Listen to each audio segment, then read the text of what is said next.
Howdy, y'all. We'll let the chime go out. Let people know what's going on. It's Wednesday, and this upcoming weekend is our first actual carpet off-road Syndicate race. So I wanted to get my son's Losi car kind of worked on a little bit, get that setup changed for the carpet, and then I need to take the speed controller out of the Enduro car. I wanted to talk about the Enduro car a little bit, how it went, the lessons we learned, and what I'm thinking about doing for next year. So there's a couple of you on right now,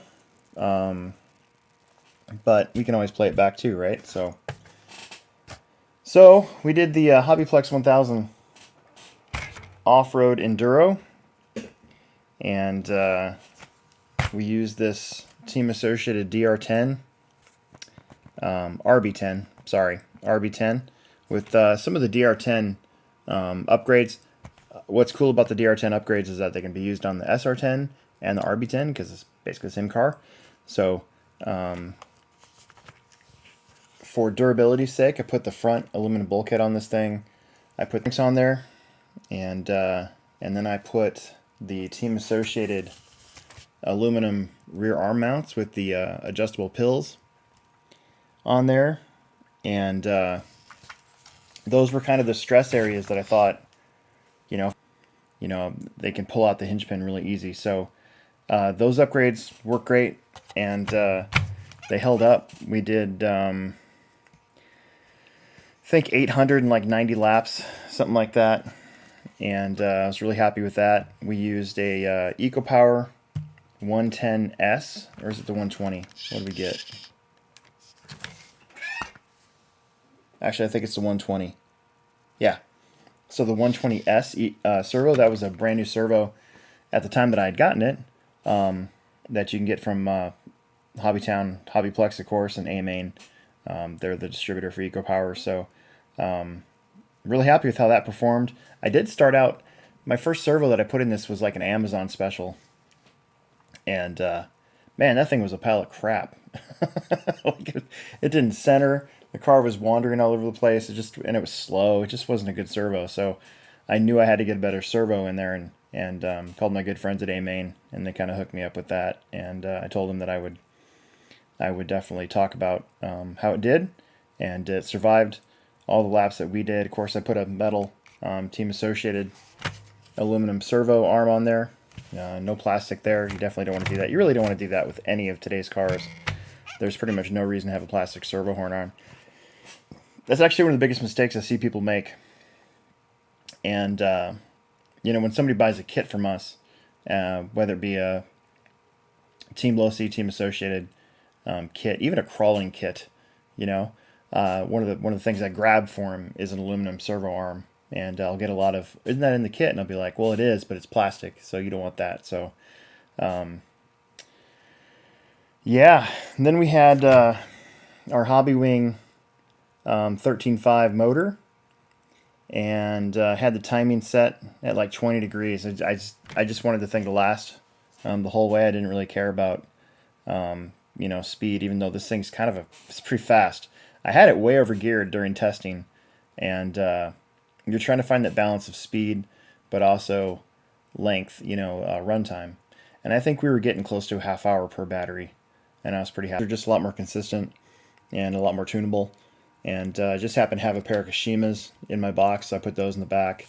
And they were just the standard buggy length.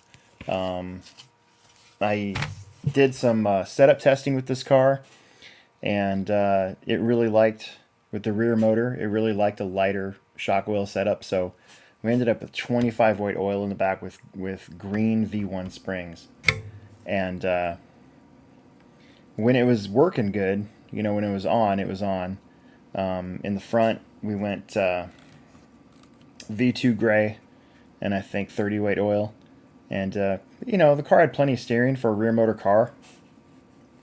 There were sections of our track on Sunday during the Enduro that were still, I would say, pretty grippy, but the rest of the track was pretty dry. And it was, you know, 1,000 laps, 25-second laps, 26-second laps. It's going to be a good 8-hour event. So you can't really do anything to the track once you get going. So it is what it is. We ended up going through 3 sets of tires, rear tires. The fronts, it's crazy. I don't know if you guys can see that very well, but there's still plenty of tread on the fronts. And the rears, these started out as full tread, and they're almost ghosted. When the sauce was brand new after a pit stop, the first couple laps, you're like, oh man, like, okay, let's catch back up. But then, 3 or 4 laps would go by, and you're like, oh yeah, that's, because normally you need your tire sauce to kind of soak in for 10, 15 minutes. We weren't doing that. We were pretty much saucing it right away. What else did I do? So we did use just a regular DX3. It's that $100 transmitter from Spectrum. For racing, obviously, I'm a big Sanwa guy. I have an M17. My son's got an MT44. All of our race stuff, has Sanwa receivers and stuff. The problem that I had was you got 8 hours, and I only had one battery for the MT44. So, we've got a rechargeable battery in there, and there's no way that was going to last for 8 hours. And then the M17, it's locked in there. You can't even change out the battery without some screws, because it's got a USB charge mount. So I decided to go with a radio that you would change the double A's in. And we didn't even need to. That transmitter is pretty darn efficient when it comes to the transmitter battery, so I was pretty happy with that. And then I used my trusty Orion R10 speed controller. This speed controller that's in this car right now has been through, I think, 3 of these Enduros.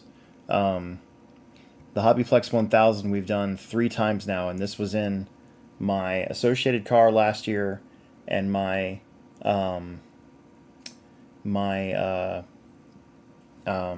the Super Slash 1000, same speed controller.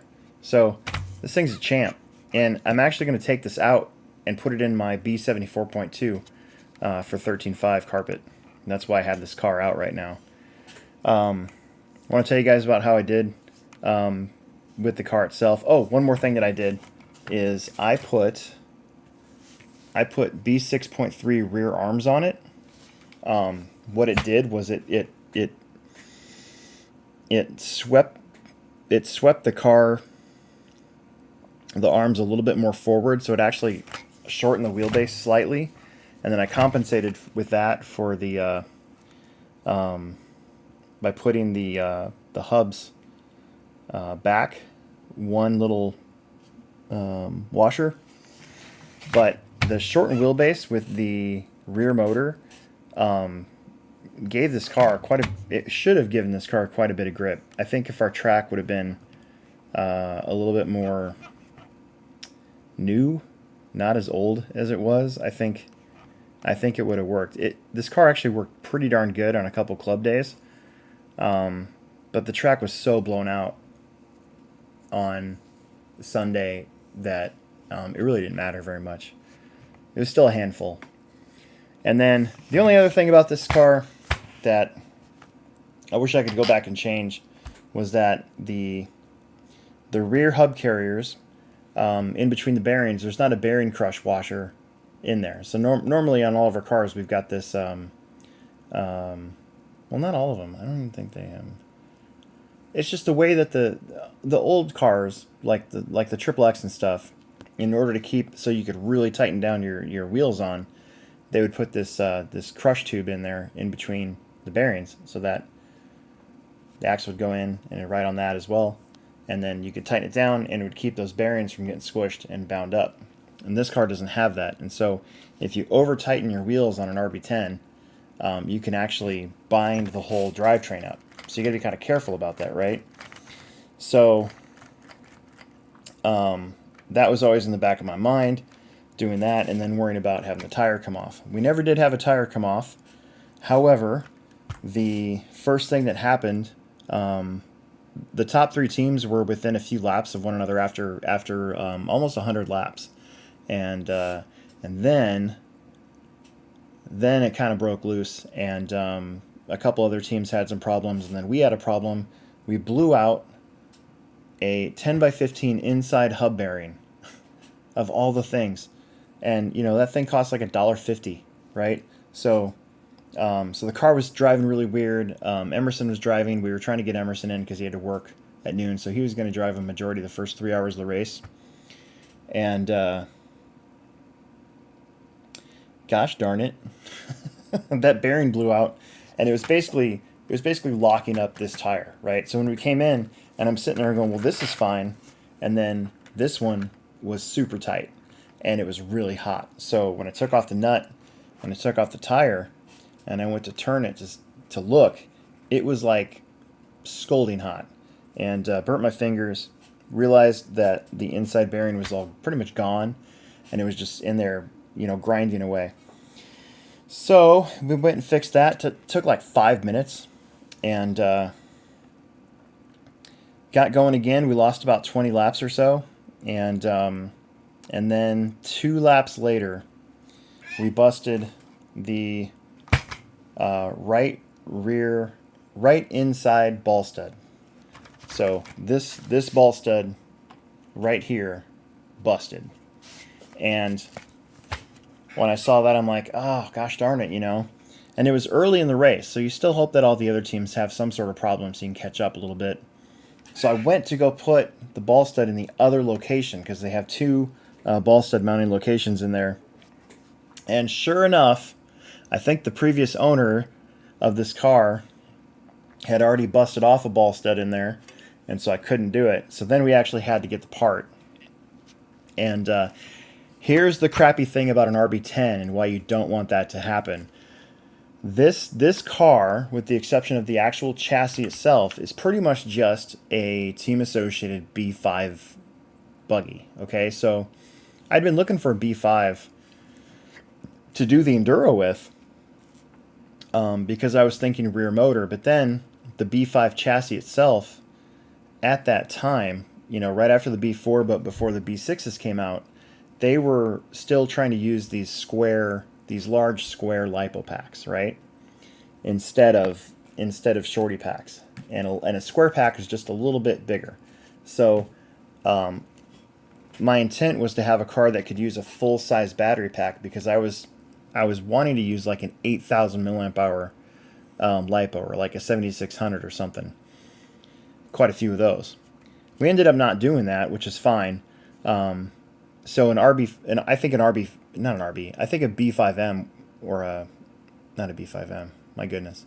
I still think a Team Associated B5 would be a good enduro car. But I got to find the right one, right? Anyways, so the front end and rear end are basically that car. This is almost like it almost looks like a B4 chassis. Anyways, so the piece that I broke is sandwiched between the shock tower and the chassis and the transmission.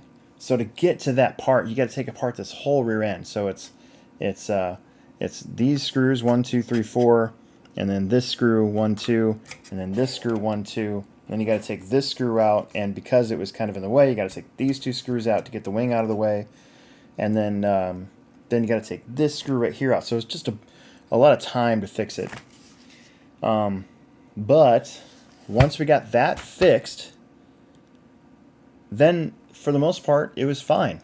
The drivetrain is still free. We did end up replacing a bearing on this side while we were fixing this piece. I was looking at it and I'm like, that feels crunchy. So we replaced the inside bearing on this side as well. And now it's super smooth still. And that was at like hour 2. So 6.5 hours of racing went by and we still have good bearings here. So, you know, it's just one of those things. I drove this car for like 2.5 hours in testing straight, and I didn't have any problems at all. And I'm like, you know what? I think this is going to be a good deal. So that's what happened. And I think the plan was a good one. You know, last year we won the Enduro. There was only 3 teams, but we won the Enduro with a B6.2. That was, you know, I was going to replace it anyway, so I just said the heck with it. Let's just drive this car, and you know, we didn't have any breakages at all. And a couple years before that, you know, we did. I think we got second at one of the Enduros with the rear motor 22. There's no way I'm ever running that rear motor 22 because that one's brand new. So I don't know. I'd like to try it again. The car does handle not very good, so maybe not. I don't know. The RB10 itself is a great car. I think most of the handling issues we had were probably had more to do with the track and the tires than it did the car itself. When the bearings are going out in the back, you can definitely tell. It just doesn't drive the same.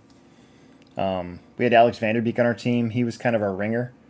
He put down fast lap late in the race with this car until I think Riley beat it actually later, but still, with an RB10, he had fast lap of the race by like a second for a good majority of that race. So, you know, what are you gonna do? It was a valiant effort. We still got third, and the actual upgrades that I did to this car did in fact hold up. So if you're looking to upgrade your RB10 or SR10 or DR10, you know, I definitely recommend the metal rear arm supports with the correct pill setup, because then you can change your toe and anti-squat and arm width and all that good stuff.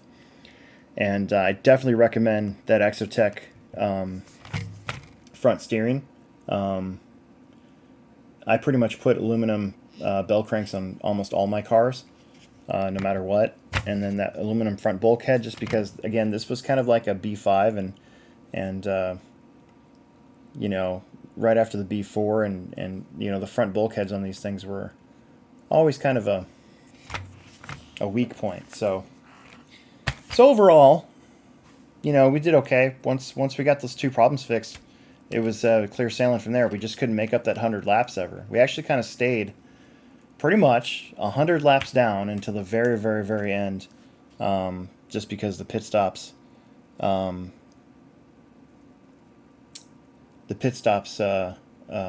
little longer than everybody. Because our pit stops, they were doing pit stops. Let's see. Riley's team, the team that ended up winning, their pit stops were like right around a minute, you know? So they were taking the battery out, switching the battery, saucing the tires really quick, and then going back out there.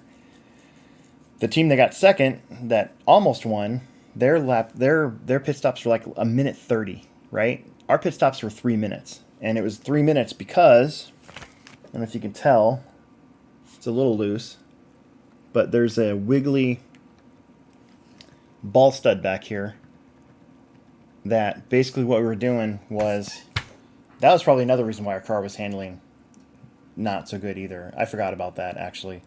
So about midway through the race, we came in for one pit stop, and I noticed that this wheel was like this, and I'm like, uh-oh, that's not good. So I took the tire off, and the ball stud had backed out of the plastic rear hubs. And I'm like, oh man. So I was going to change its location, but then you have to adjust the camber. And at that time, due to Alex Vanderbeek driving, we were actually under 100 laps. We were actually gaining a few laps here and there. And so I just tightened it back down and then put the tire back on and went back out there. So every pit stop from that point on, we would check it, and we'd have to take off this tire, tighten down the ball stud, put the tire back on, sauce it, and go. So, you know, maybe aluminum rear hubs. Let's see, who makes those? I think Exotech makes aluminum rear hubs for the DR10, which would work just fine on an RB10. So maybe that's something that I would think about doing next time, because then I could thread lock that guy in there and not worry about it. We did run a gear diff right? So again, on dirt, you know, a gear diff, you know, it's not the best thing to have in a dirt car, but I put the gear diff in there because we weren't running a super fast motor and we didn't want to blow the diff in the middle of the race, because if that happened, well, then you got to take apart the, not only do you got to take out the transmission, you got to take apart the transmission and hope that you have a spare diff lying around. So we went gear diff instead. I will say, I'm pretty sure there's no oil left in the gear diff after 8 hours of running, so I might use a thicker oil next time. So that's kind of how that's working. Anyways, I'm gonna unsolder this motor real fast and try to get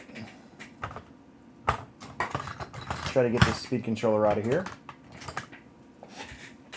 Other than that, how are you guys doing? There's only 6 people on right now. It's kind of weird.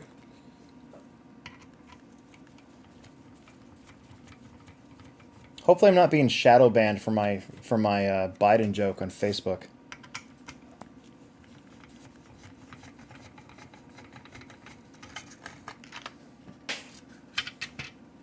You ever wonder about that? You like say the wrong thing on another social media, you know, outlet, and maybe it crosses over to another one. I don't know. I've made Trump jokes too.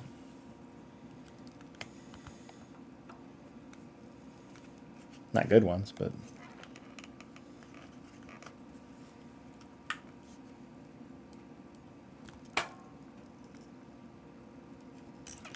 this motor did get really, really hot at the end of the race, so probably won't be using this for competition anytime soon, I'm sure.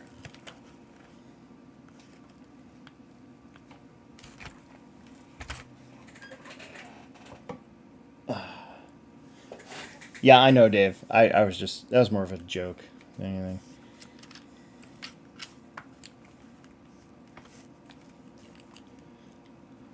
I'm sure YouTube's like, hey, this guy who only gets like 200 views for his videos,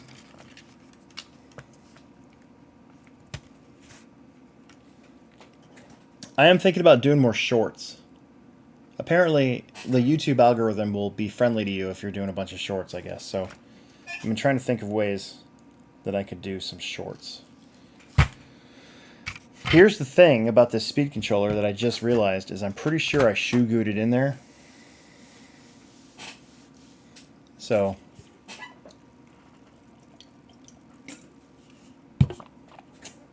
we might have to hack our way into there. I need a flat blade screwdriver. Now comes the question where you guys basically watch me fiddle through my toolbox looking for a flat blade screwdriver. There's one.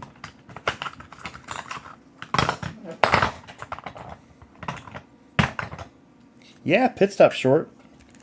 Gotta have like a hot girl do it. See if I can get my wife to, hey, you wanna do a pit stop in a bikini? That'll get us some views. She'll get all mad at me. Oh, that was easy. That wasn't even hard.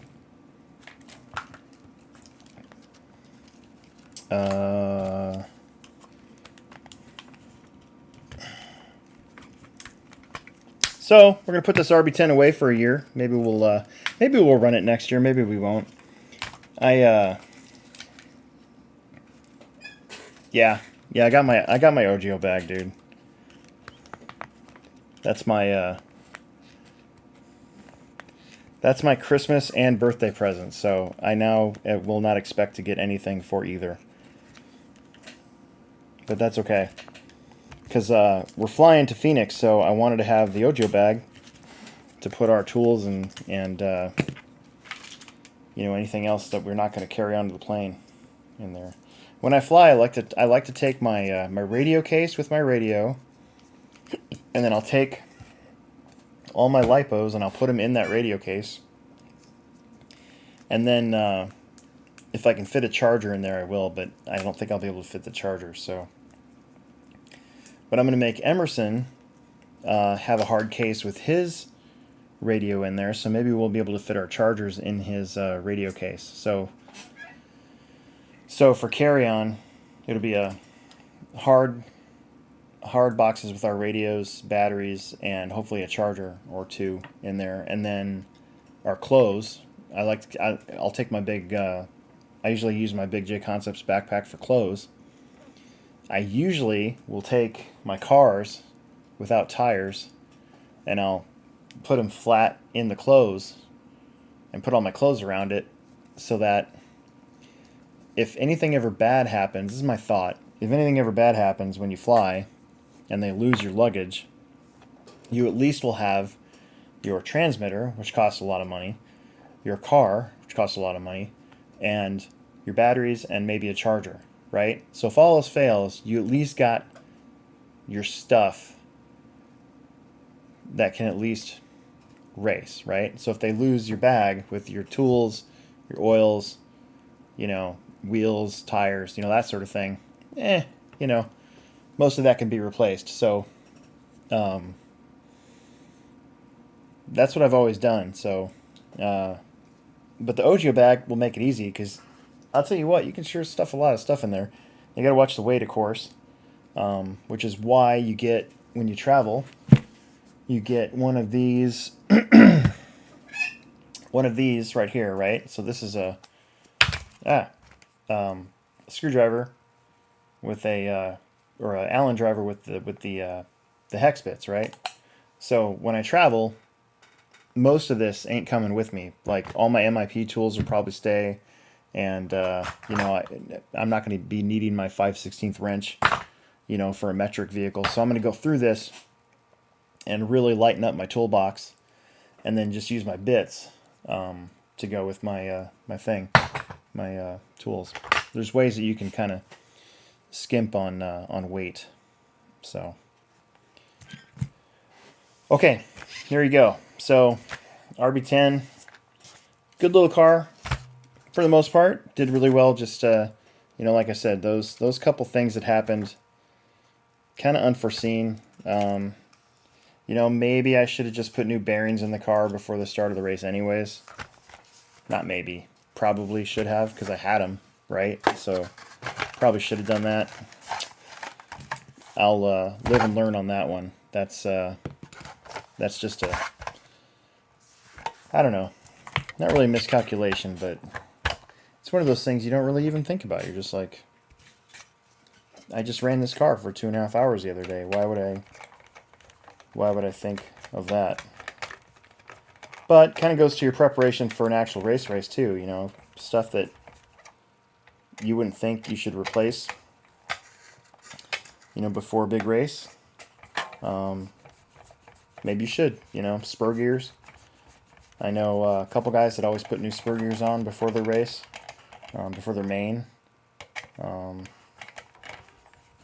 know, I always kind of go through and check bearings and stuff like that before a big race anyways, so, you know, maybe I should have just done that.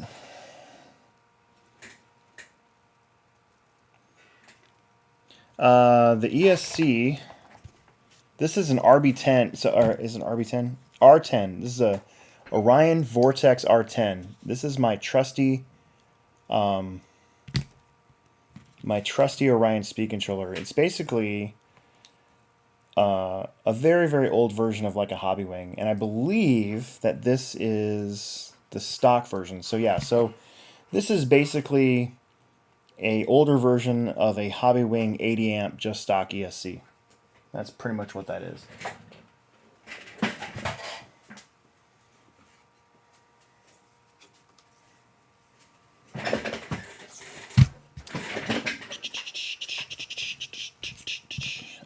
Okay, now we need... So I kind of decided to go with this speed controller for my B74, just because I kind of had second thoughts about taking all the electronics out of this one. So I was going to take all the electronics, put it in here, but if I want to ever, like, practice on a Friday night before the Arizona race coming up, you know, I'm going to miss out. So I'm not going to be able to run it. So kind of changed my mind. Kind of decided that I'm going to try to have 2 cars ready to go, basically. So yeah, I mean, as long as you don't plug your battery in backwards, you know, these things are pretty rock solid ESCs. So it's kind of older programming tech. I think all the new Hobby Wings with the latest firmware updates, I think they're actually a lot smoother, and there's a lot more functionality to the programming. So you can use your softening values. There's a lot more drive frequency to play with, brake frequency especially to play with. But the important stuff like drag brake and punch and stuff like that, I mean, it's a pretty simple programming spec for this one. And I still have the box around here. So speed controller. Braking is so important with RC car racing, and I always trusted the brakes on my old Orion ESCs. You know, I kind of went to Hobby Wing, you know, straight up Hobby Wing speed controllers a couple years ago, and I think I made the right choice too, because they do work really good. And I was able to put the latest upgrade or update into Emerson's car, because they made us at Hoosier. So he's got the latest update in his. Oh man, where is this screw at? So yeah, so that's what I'm doing tonight. Just getting, trying to get this car ready for carpet, and then Emerson's 2-wheel drive buggy. If I can get to it, I wanted to kind of change the setup on it a little bit. And, you know, because right now it's set up for dirt. It's set up for high grip dirt, but it's still set up just for dirt, so.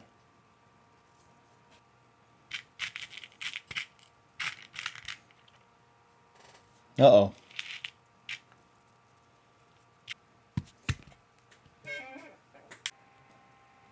A little slowly. Sorry, guys.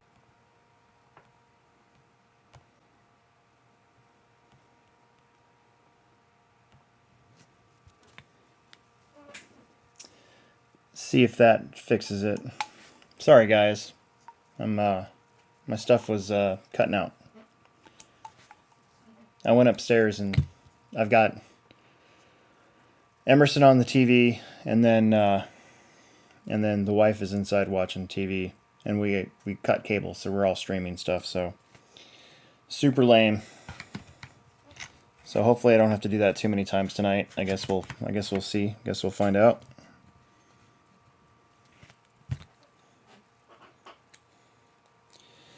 Sorry about that.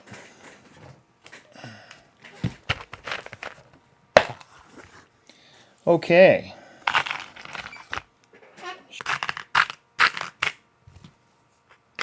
Don't want to overheat this car, but we're going to have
Weird. It's not actually showing itself on my end. Whatever. I'm just frustrated by all that stuff. Why does that seem so tight? It says stream is healthy, but I don't see myself on the screen in here, but whatever. You guys are still there. You guys are hanging in there.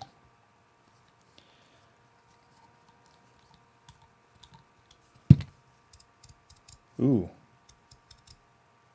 Boy, that doesn't feel healthy at all. This motor was supposed to be my good one. I wonder if there's something in there.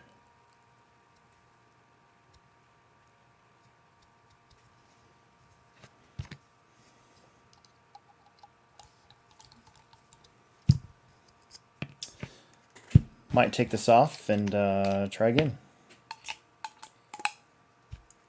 See if something's hanging this. Yeah, it feels really tight and crunchy. You probably could hear it on the mic.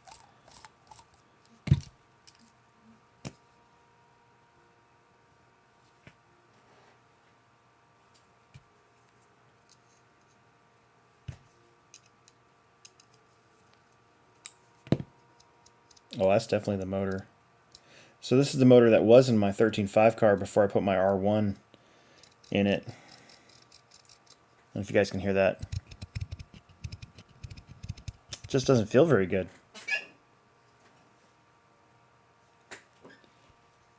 So maybe not. Maybe I won't be using this motor.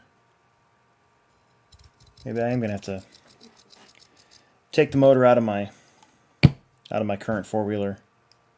And just, hopefully that's the only thing I have to swap. Because I got a servo, and I got a battery. But I don't think I'm going to use that motor, so.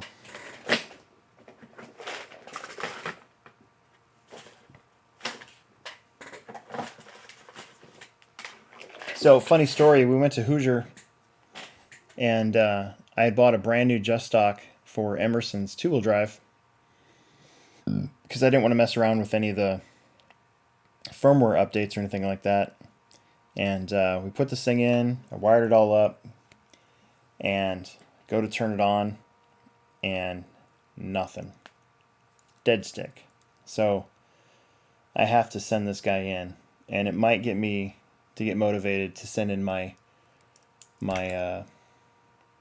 G2s that I plugged in backwards and blew up on my own too. Get those replaced finally. It's been a while, so. Do you got any Mini T 1.0 parts? Nope, none at all. I got rid of all that stuff a while ago. In fact, I didn't really have a Mini T when they came out. I think we got Emerson and Mini T for Christmas one year, and that was it. But beyond that, back when the 1.0 was out, we were racing RC18s at the Plex, actually, just like we're doing now on Tuesday nights. So, no, I don't. In fact, the store doesn't even have any. We got rid of all that stuff at the Purge when the Purge happened. The Purge is when we sold everything for like next to nothing. Man, that stinks. This motor's fast, like really fast. Okay, well, let's just put in the speed controller and get that over with, and then we'll. I left the soldering iron on so I could solder in the motor.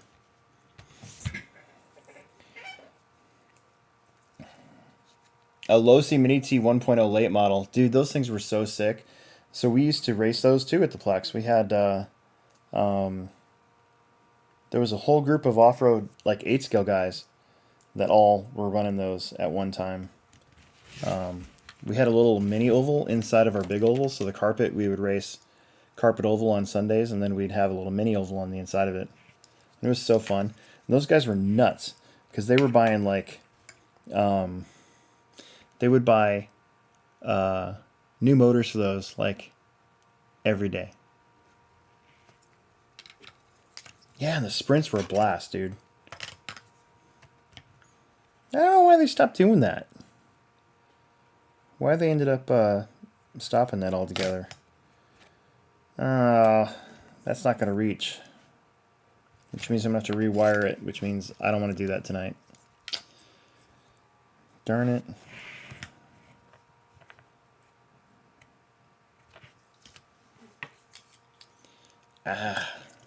My plans.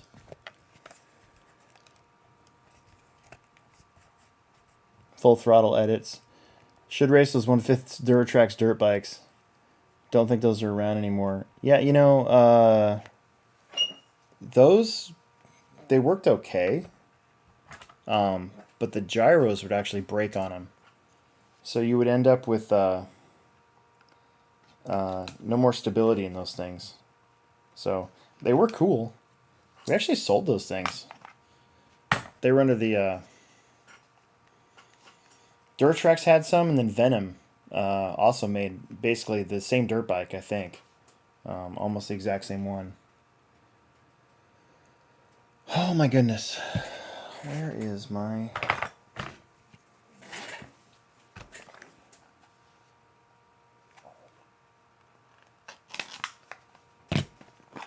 There we go.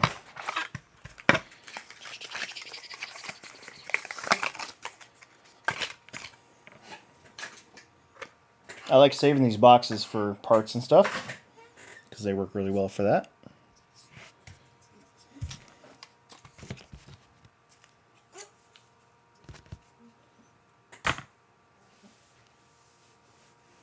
Yeah, I don't feel like rewiring that tonight. In fact, I should probably unplug my soldering iron before I burn my house down.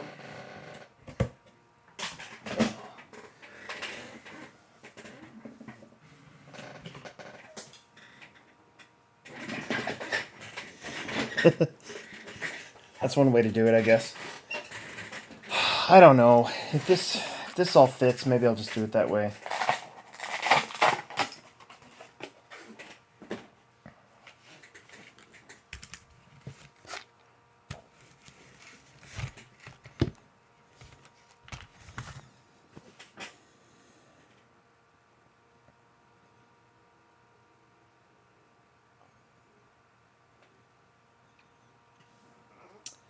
Yeah. Shoot.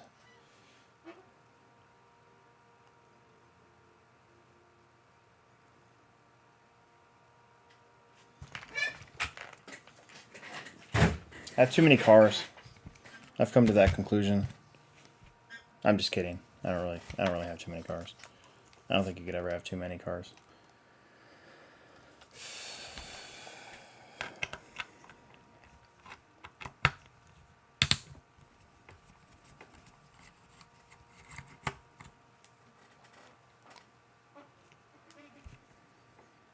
Yeah, that's gonna be tough. Those Jack Lee 09's looking for wheels, tires, motor plate, the big gear, ESC steering servo. You're probably better off trying to go on eBay and just buy a used one and just take the parts off of it. Because, you know, I mean, that's what I do. I've been putting some of my stuff on eBay lately that I have multiples of. I take the good parts off of them and then just, you know, put everything back and call it good. And then sell it and get some of my money back and start over. Try again.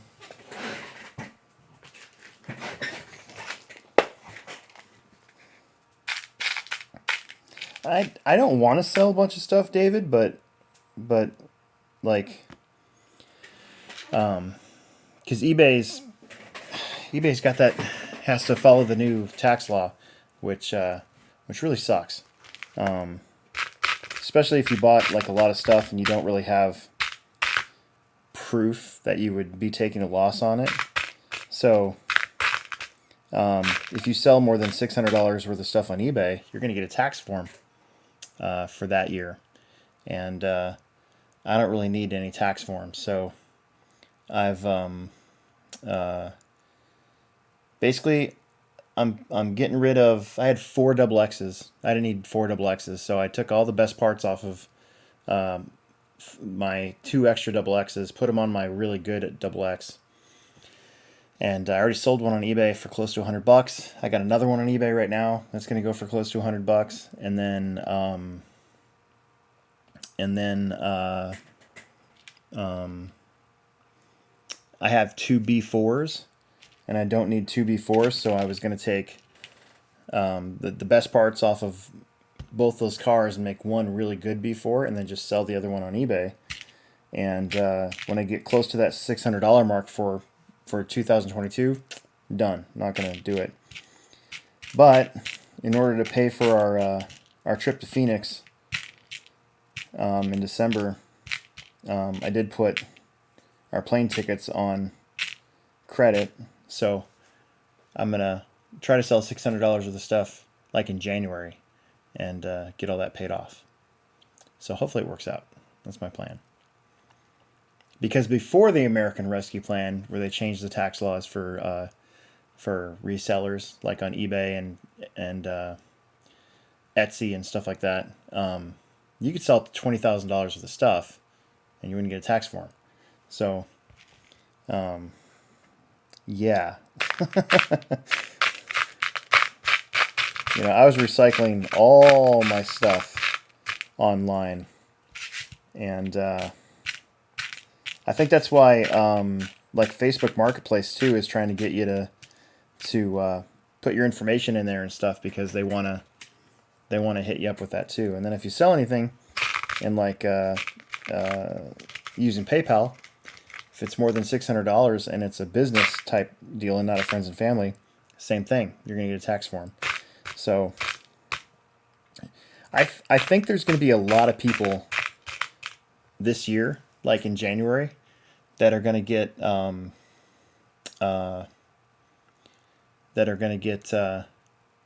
tax form at the end of the year, or at the beginning of the year, when they're doing their taxes, that they didn't even know was coming to them. I have a big feeling. I have a feeling that's going to happen a lot, and it's going to probably open up a lot of people's eyes to the to what was actually in that that bill that was passed way back in April, because that's what did it. So, and yes, I know you should pay, if you sell stuff at a profit, you should pay taxes on it, I guess. But if you buy, if a RC car is worth $500 new, and you buy it for $150 and you sell it for $250, like, I don't know, is that fair? It's like, who cares at that point? It's so stupid.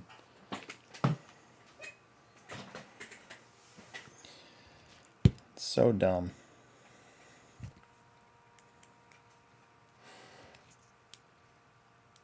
That was one of the $600 marks that did get passed. Because remember, they were trying to make it so that if you withdrew or added more than $600 into your bank account, that wasn't your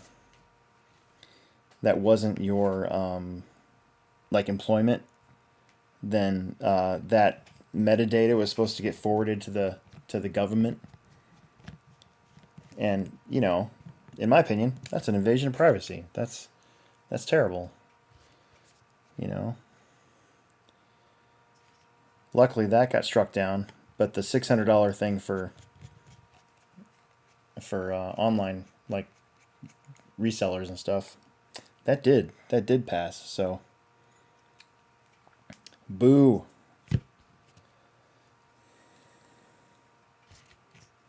You know, heaven forbid we make a couple $1,000s a year on our hobbies, on our used hobbies, but you know, congressmen and women can kind of do shady insider trading and make millions of dollars while they're only supposed to make 100-something thousand a year.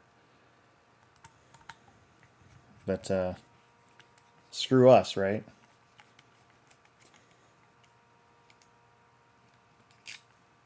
Anyways, sorry, that got really dark and political. Oh, this is not that kind of show.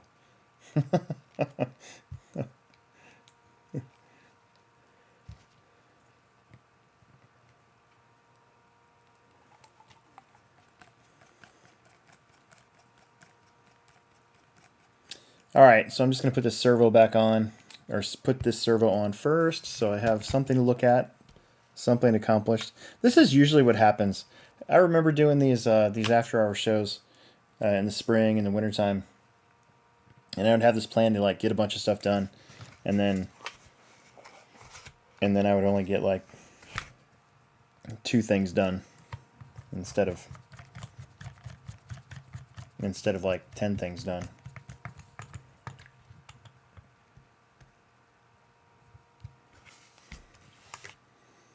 Can't believe it's still working. So on my end, I'm just getting the little swirly thing, but the clock is still going. So it shows that I've been on for an hour. So that's interesting. But the stream status says poor, and I am getting an error message, but I don't know. You know, the last couple of weeks we had really good internet. We were able to do the entire build on this car. And now, not so much. So, whatever. Whatever.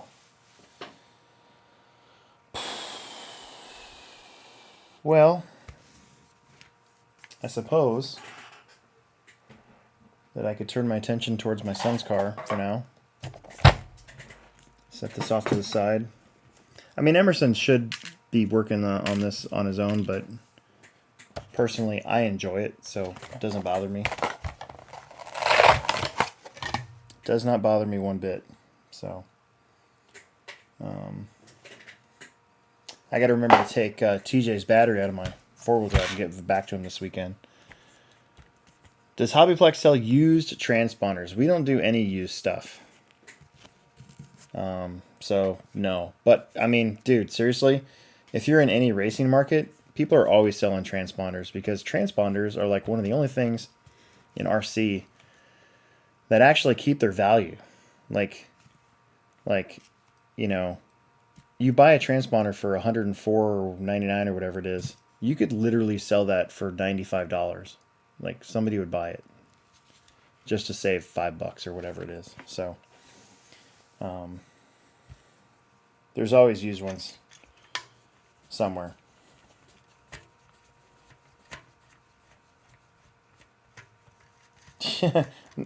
That's true.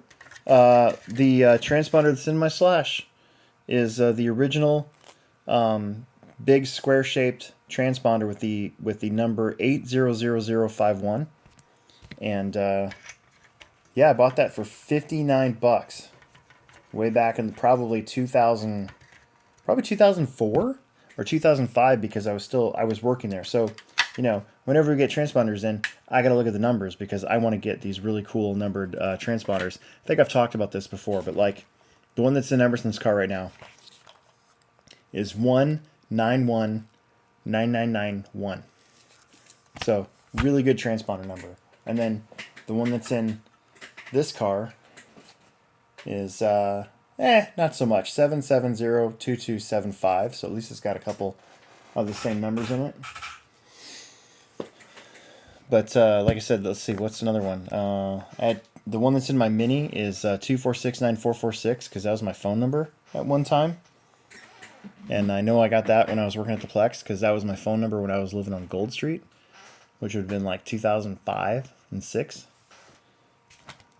So, yeah, I do kind of cheat and look at all the numbers and see if I can get a good one. I was pretty happy when I found the 1919991. I've also found, what's another good number I had at one time? One of my transponders that stopped working was like 44226666 or something. Some like crazy good number.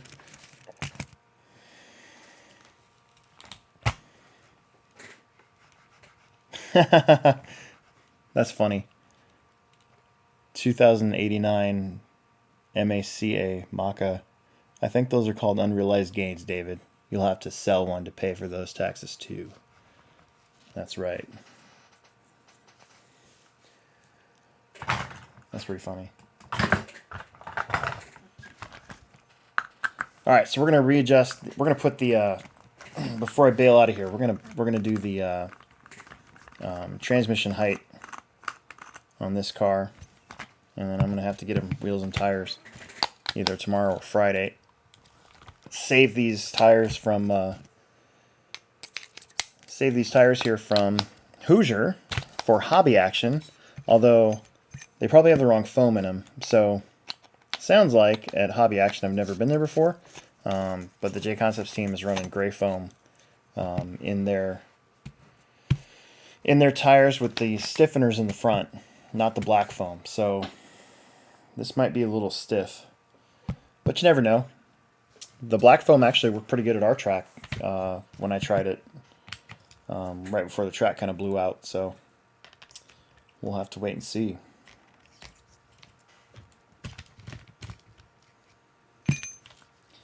So yeah, so I have a whole bunch of slicks, all broken in. Half of my slicks from Hoosier have the black foam, and then half of them have the gray foam. Obviously the gray foam we'd for sure use at our place. But yeah, this is going to go into the save these tires for later pile. Because tires are expensive. And we want to make sure we get all of our good out of them that we can get.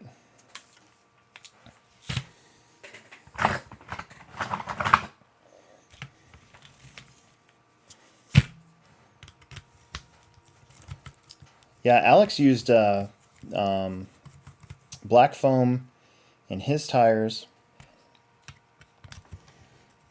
on that race day that we had the handful of us where we did AAA mains, and I believe he had black foam during that, and he said he liked it. So I mean, that was when the track was still kind of blown out and bumpy, so I'm sure it'll be fine next year when we get the track all honed back in for 10 scale for the ProTech race, and get what am I trying to say? And the track's a little smoother.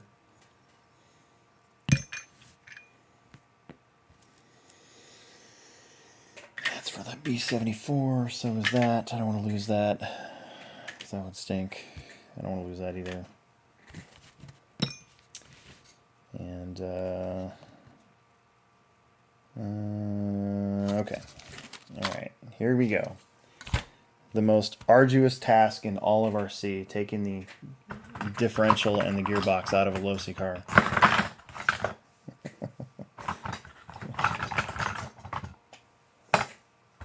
It's one of the fun parts about not being sponsored anymore by anybody, is you can speak the truth. Hopefully a new Losi car will come out soon with easier access to the diffs. You know?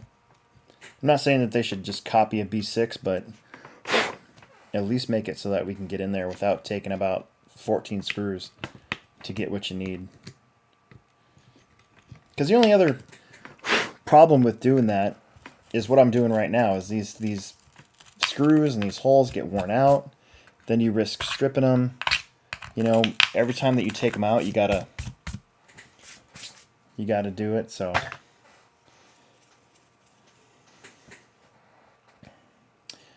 yeah, Tiny Tuesdays are on, dude. In fact, this coming up Tuesday, the 18th, is one of the Emerson wanted to do like a series race. So the racing is actually going to start an hour earlier in anticipation of a bigger crowd. We'll see. You know, I told my son, I'm like, I've organized a lot of races, and sometimes the turnout can surprise you, and sometimes the turnout can disappoint you. So just be ready for either. But Tiny Tuesdays are super fun. We raced last night. It was a blast. I ran a qualifier, and then I got busy, and I didn't charge my battery for the main. So I wasn't able to run the main. But Emerson's not running his two-wheel drive right now either, and I'm like, well, if you're not going to race, then I'm not worried about it. Where the 1/8 guys running silvers in the qualifiers last year showed up with golds, but I don't think... I think you're going to be fine with golds. I ran golds from the start. I broke them in on Friday, and by Friday night, dude, like third practice, my ellipses were really, really good. So I think with the doors being open and the track being just a completely different animal from what we're used to at 10 scale, I don't think you have anything to worry about just sticking with golds. I did order some silver rehabs and some silver detoxes, and we do have silver ellipses. So, you know, if somebody tries them and they're faster, then obviously, you know, people are going to get to it. So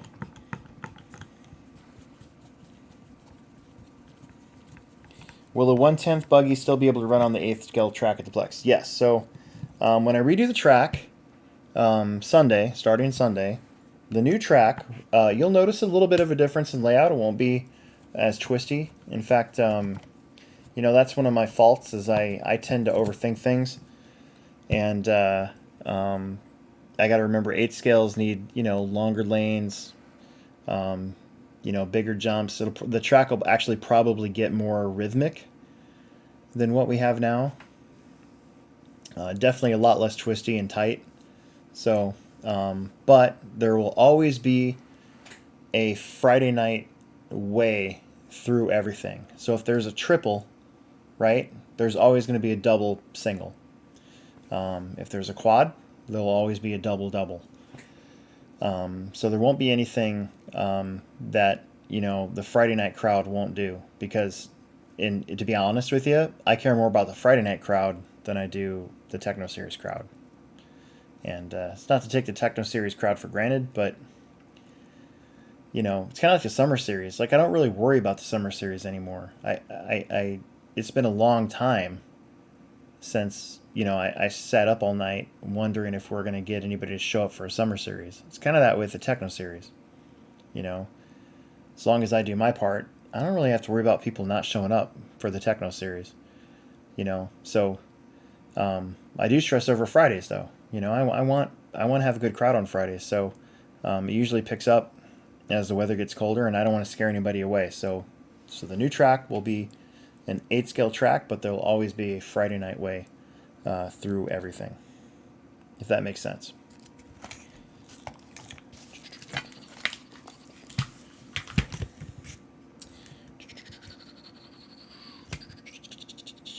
Okay. All right, so what I'm doing here is we got to take the diff in this car out, put a gear diff in it, and then we need to put the elliptical axle heights and raise that diff height so that you can have a lower ride height, right? So also on high bike surfaces, you want to get your car nice and low so it doesn't flip over. So the new generation of cars allow you to raise or lower that diff height. And on high bike surfaces, you want that diff height to be high so that you can run the ride height super low and the dog bones will still be relatively even. When a car has your diff down here, you're low, right? And then you run your ride height really low, those dog bones get like this. And that makes it handle funny. When you accelerate, that hard angle makes, what does that do? It I believe that it like binds everything up, right?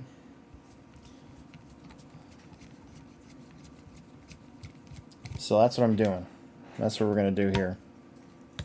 Gear diff, and then we're going to put the correct height spacers in there.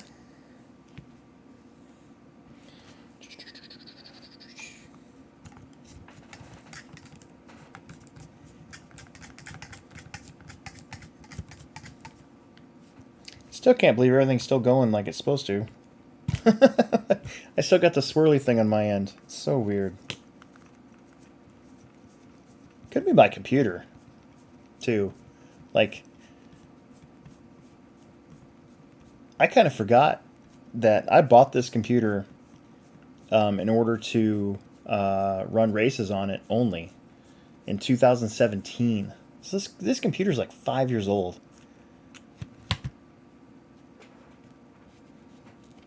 And I always forget about that. I'm like, how old my computer actually is.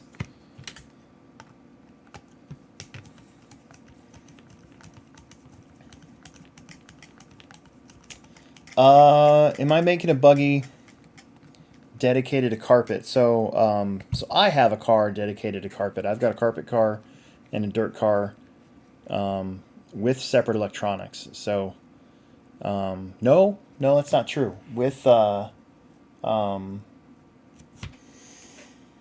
took the speed controller and servo out of my dirt car. So for the time being, I'll probably just be running my two-wheel drive for sure on dirt the whole time. And then, see, this is what I'm talking about. I forgot I got to take this back piece off. So there's 1, 2. So there's 1, 2, 3, 4, 5, 6, 7, 8. No, wait. 1, 2, 3, 4, 5, 6, 7, 8, 9, 10, 11, 12, 13 freaking screws. 14, 15. 15 freaking screws to get the diff out of this car. Ugh. Anyways, actually it'd be 16 because I gotta take this off in order to get the screw in there. So 16 screws to get the diff out. Ugh. Anyways, sorry.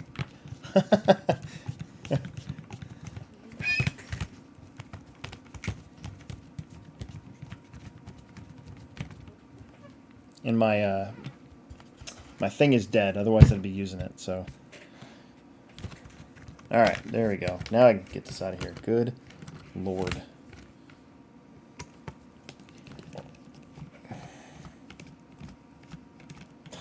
Just watched the guy rebuild one. He said 21 screws. Maybe I'm missing something. 2, 6, 7, 8, 9, 10, 11, 12, 13, 14, 15, 16, 17. See the count's going up. The count's going up. Every time that I recount, the count goes up.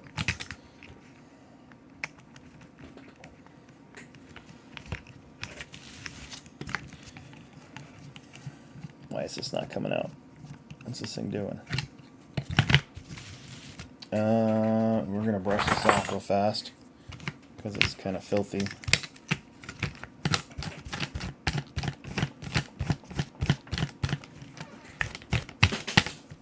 I don't know what that was.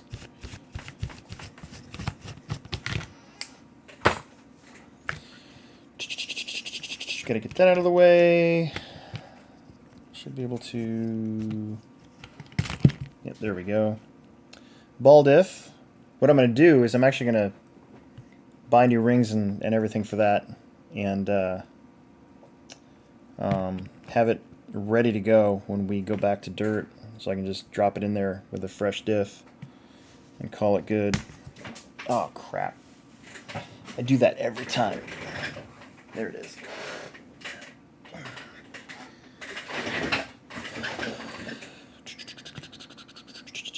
Okay. Pop that out of there. And now I need to look at my book because I can never remember what I'm supposed to do. This is why you have instruction manuals, and hopefully I still have mine. Oh my gosh. Maybe not. Hopefully my crack's not showing.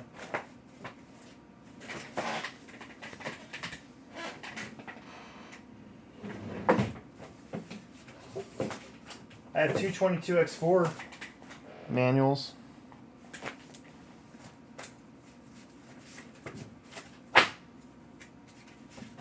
I've got a triple XNT manual. I also have an NXT manual. I should just have a drawer for Losi and a drawer for everybody else. Where in the heck? There it is.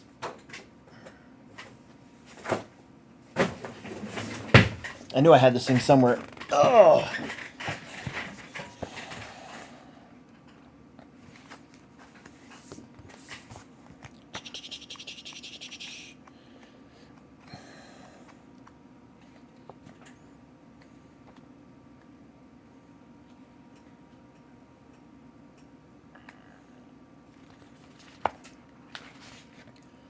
Also, since we're on the subject, and I'm not looking to bash companies or anything like that, that's not the point. I would just like to say that of all the explanations for pills, the Losi one is probably the toughest to follow. I appreciate the writing, but I also would rather just have pictures. Like, I hope that didn't sound too stupid, but like, you look up the Associated one and it gives you the chart from like way up here to down here of the combinations and what it actually does, right? And then you look at this one and if you read it, you know, you got to think about it and really understand it, and I do, but I still prefer you just show me a chart of what each one of those things does and then what it does here. That would make my heart happy. So I think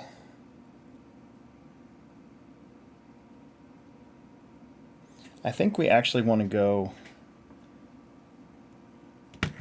pretty deep. So we're going to go 2.5.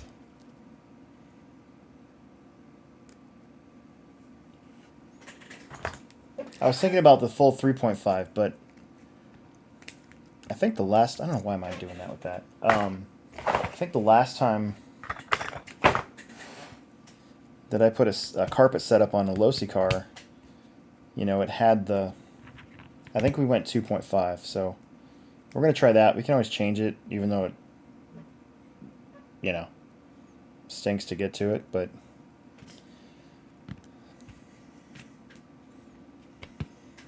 Take the bearings out of here.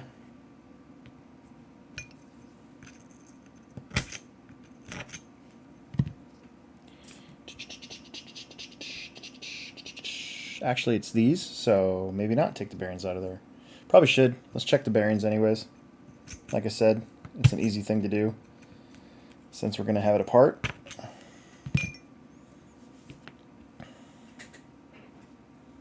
Probably should have got the metal inserts from TLR. They make those.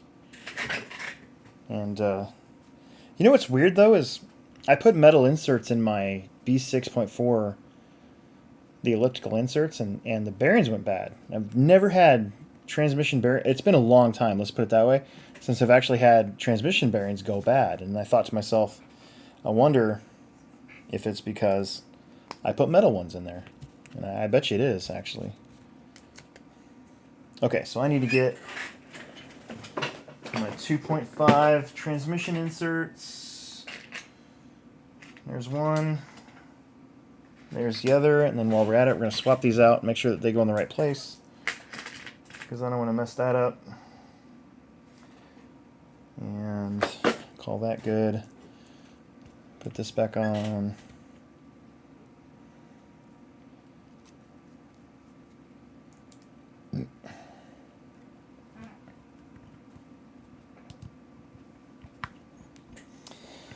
So yeah, so I start building the new track Sunday. So Sunday the track will be closed. We're doing the auction, the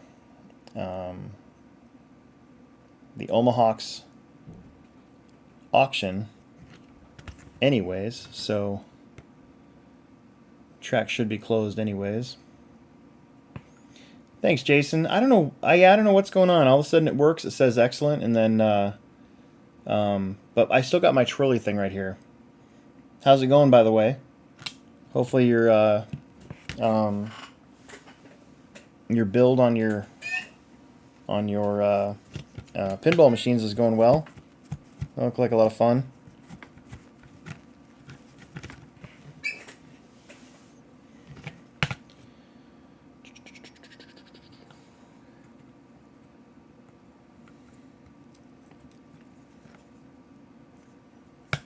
And then the gear diff should be right here. And if I remember correctly, it's we might take it out. You know what?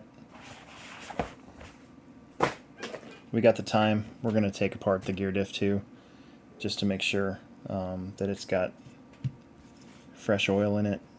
And I don't want to get too messy, but we're going to take that apart.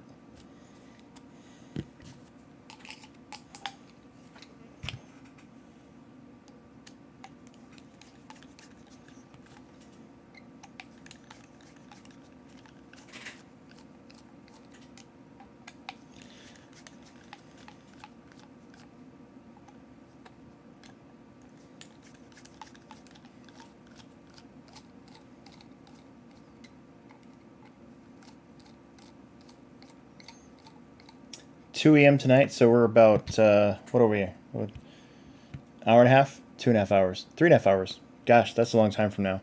The last She-Hulk episode is on tonight. It's not my favorite show in the whole wide world.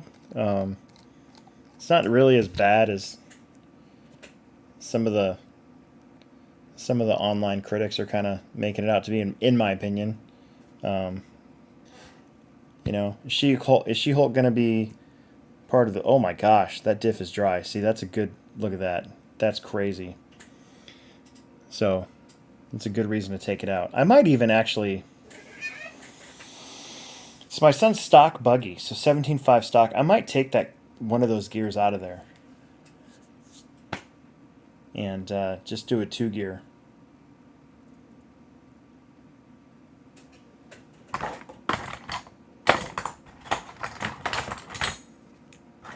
Now that I'm thinking about it.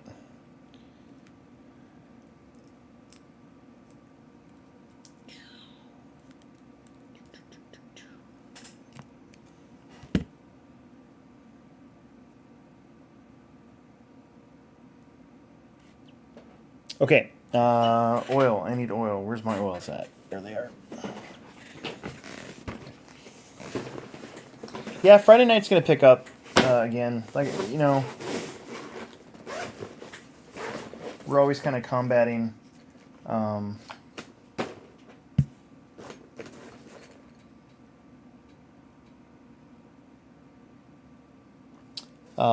you know, all the other stuff that goes on in everybody's lives. But I think as maybe people starting to tighten up a little bit, the value of $5 racing on Friday nights will kind of show up again. Maybe.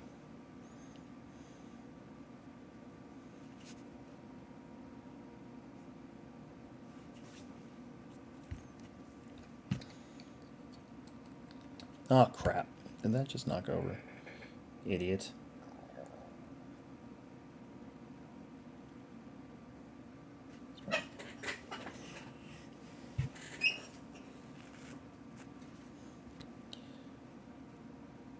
I went to my 25-year reunion on Saturday, too. I had a really busy, crazy weekend. So I was trying to tell everybody that my stepdad died Friday, and that was crazy. And, you know, probably should have just taken the day off work. And then I had to run races on Saturday. And I was going to have Emerson run races on Saturday while I skipped out at about 4 o'clock to go to my reunion. And, but we didn't really race on Saturday. We just kind of had a glorified practice day, which I'm actually was pretty okay with because I got a lot of track time in and kind of helped tune in my car a little bit. And get me kind of acclimated back to carpet racing. And then I went to my 25-year high school reunion, and that was pretty fun. And then Sunday, of course, we had the Enduro. So just a lot of busyness going on this last weekend, and it's not going to stop because got to build the track Friday, have Family Friday off-road, and then the Carpet Off-Road Syndicate, our first one, and then Sunday is the start of the fall track build. So just a lot going on. Does Slicks work at all on Fridays? Well, we will see. I am honestly not sure.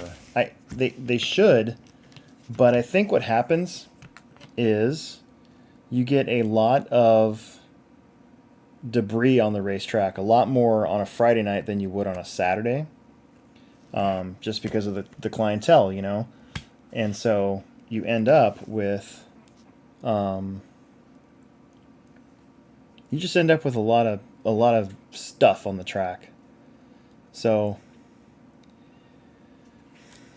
I think that's why I haven't been able to really get him to work on a Friday night comfortably. It's weird because on Saturday, the following day, you know, when we had the last club race we had, by 11:30 we were all on slicks, no problem. And but again, I think it's the clientele. I think it's you know, on Saturday, you know, most of us are keeping our lines tight and not letting the track dictate what we're running. We're actually, you know, yeah, we're just driving good, and so the track's a lot cleaner. The last couple Fridays that I had run two-wheel drive buggy, I pretty much just ran my Summer Series tires, my gold treaded Summer Series tires, and did pretty good. So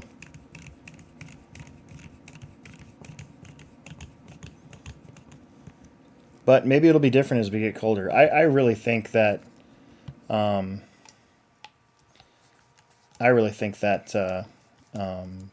the cold, when it really starts to get cold, will actually dramatically affect. Oh yeah, that's nice. The tires that we run. I actually think that it will make it less likely for us to run slicks. That's just my opinion. Maybe I'll be wrong, but I don't think I'm going to be wrong.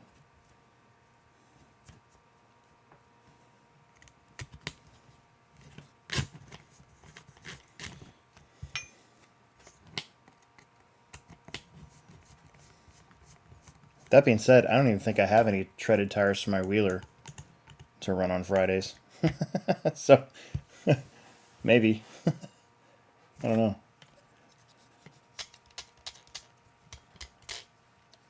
All right. Now, so we went, so I, just to start out with, I might be way off, but I put 6,000 weight in there to start off with, because I was running 5 in my two-wheel drive. I was thinking about putting in 10, but it's stock, so I don't think you necessarily need to go that heavy. So, I guess we'll find out. I guess we'll see. We shall see. And then while I'm at it,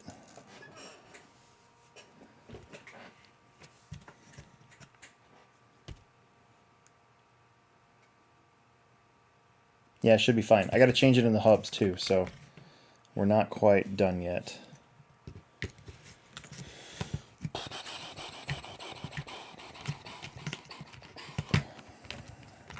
I will say, the one nice thing about working on a low-C car, though, is that even though it takes a lot of screws to get the transmission out, it is kind of nice to just take the shock tower off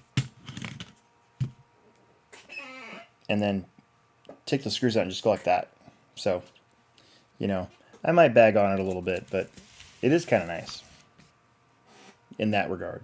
I still would prefer 5 screws, take the shock tower off. Hey, there's the diff, and then move on with your life, you know?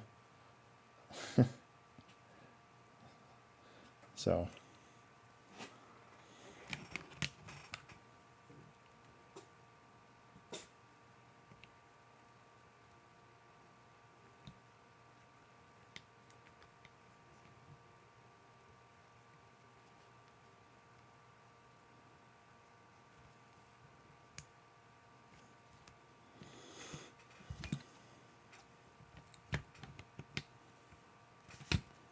Come on, get in there.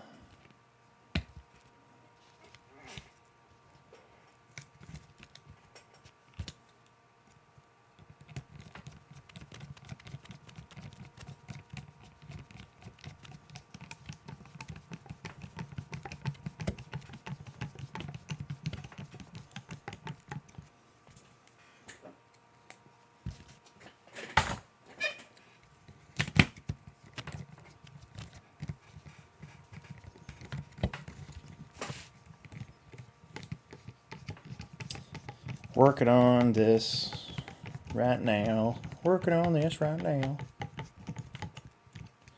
Okay, let's just go ahead and put the transmission screws back in there. So it's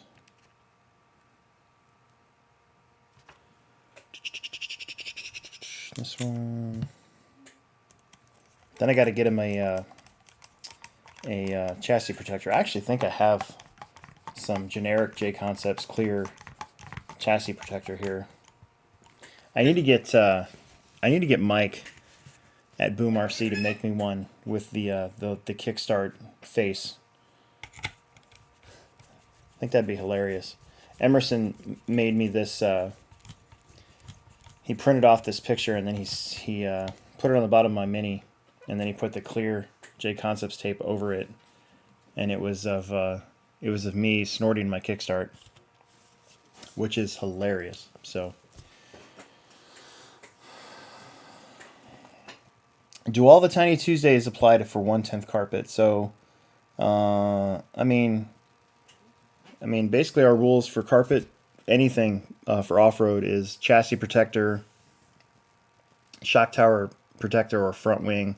I have to get Emerson the high wing, not the low wing, because that high wing kind of helps guard the car from gouging into the carpet a little bit. The low C cars are pretty rough on them though, because on an associated car, the shocks are actually behind the tower and they put those guards on it, and so the low C cars have these nuts sticking out and they can get the carpet really good. And then last year we had somebody have a ultra long screw sticking out, and they went out there and they drove and they just tore up the carpet big time because they had this big giant screw hanging out. So every time that they crashed or went upside down, it pegged the carpet really bad. So but basically, yeah, it's just the main thing is chassis protectors and shock tower, some sort of shock tower guard.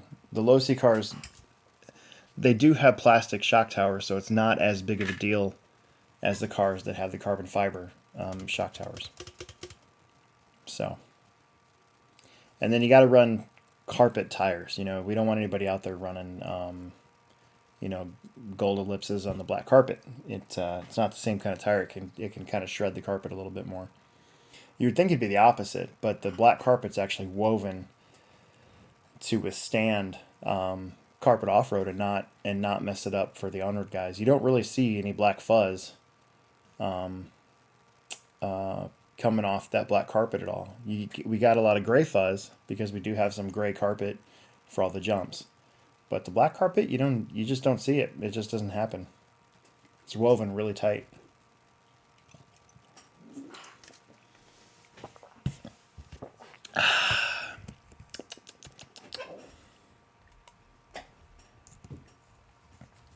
Speak of the devil.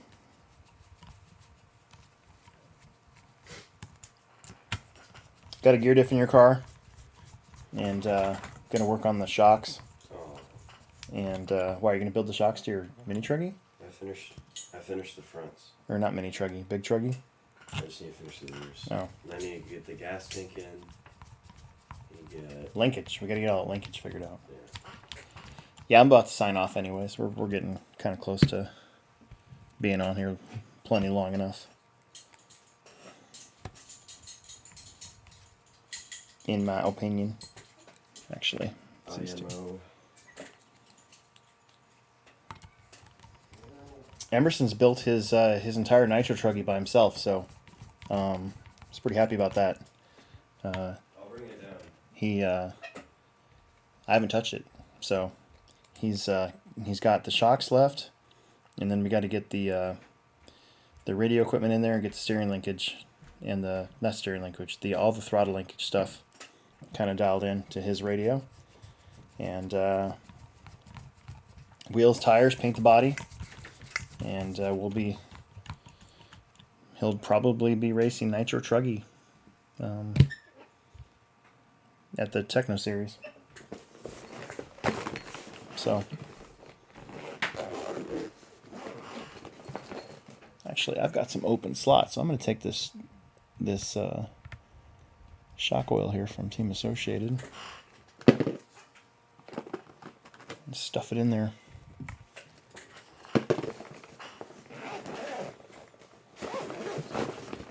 Hang on. Yeah, so Emerson's got his big Techno Nitro Truggy here, and I say we, I mean he's got the servos in, the engine is in, the clutch bell is on the engine. And you put the clutch together? It was already on it. Oh, okay. I still have the whole assembly. Okay. I just wasn't sure if we could still use the old one. I think so. I think it's the same.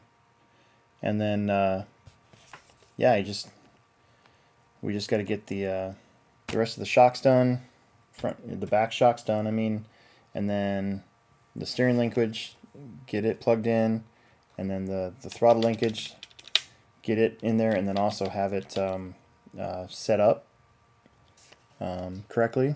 I want to get it done by Friday. By Friday? I can get it done by Friday. Because I don't have school tomorrow or Thursday. Oh, okay. Or tomorrow's Thursday. Right. And then the engine, this is a Argus? Is that right? Yeah, Argus. It's an older, not even sure. I think it's a Pico type engine, but it was modded by RB Mods. So Pat Volker helped us out there with that. So hopefully get everything together and get it running. I hate how these screws stick out the bottom of this. I know. They're not flush. It's annoying. So, whatever. There you go.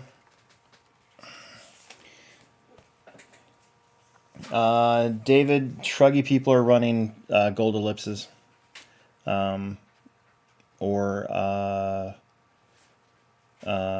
Scribbles, aka Scribbles. I think Proline stopped making clay compound Truggy positrons. I think. So I think we're down to 2. We're down to J Concepts and then AKA. So on button over here. So yeah. On off button. On off button for what? Truggy. Oh, I don't know. I thought we had one. We do. They're cheap enough. We can just get another one. Doesn't J Concepts make one? I think so. They do now, yeah. But they're all the same. It's the same as the whatchamacallit. I can't remember the name of that. Anyways, it doesn't matter. Yeah, Fasty, that was an area of contention several years ago.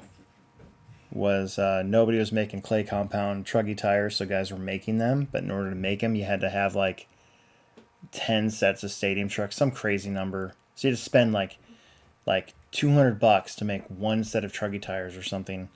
And Sean Van Dalen was doing it, and some other guys were doing it. And I was asked that year if I would not allow it because technically Roar rules say you can't do that. And so I was like, I had to think about it a little bit, and then I'm like, that's probably a good idea. So I made a rule that only commercially available tires were allowed.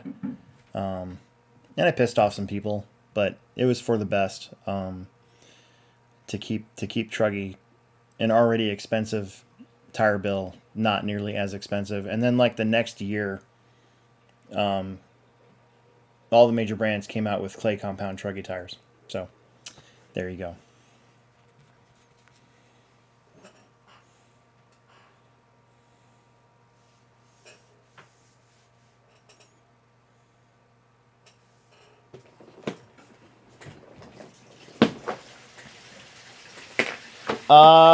Berwick, the Lesnar tire. So that's made by Jetco, I think. I talked about it in my What's New Wednesday. They have a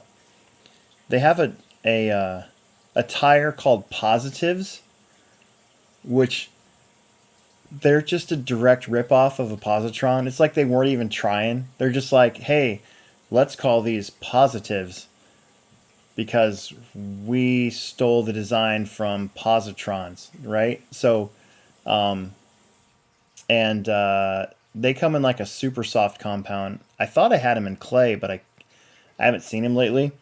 Another tire to check out is the Sahara from Hot Race, and we do have those in stock, or had them in stock. I guess I didn't look today, but Hot Race makes a couple clay compound tires that I got in last year, and last year tires were getting scarce. Jay Constance was out of ellipses for a long time, and so a lot of privateers were searching for other tire brands to run.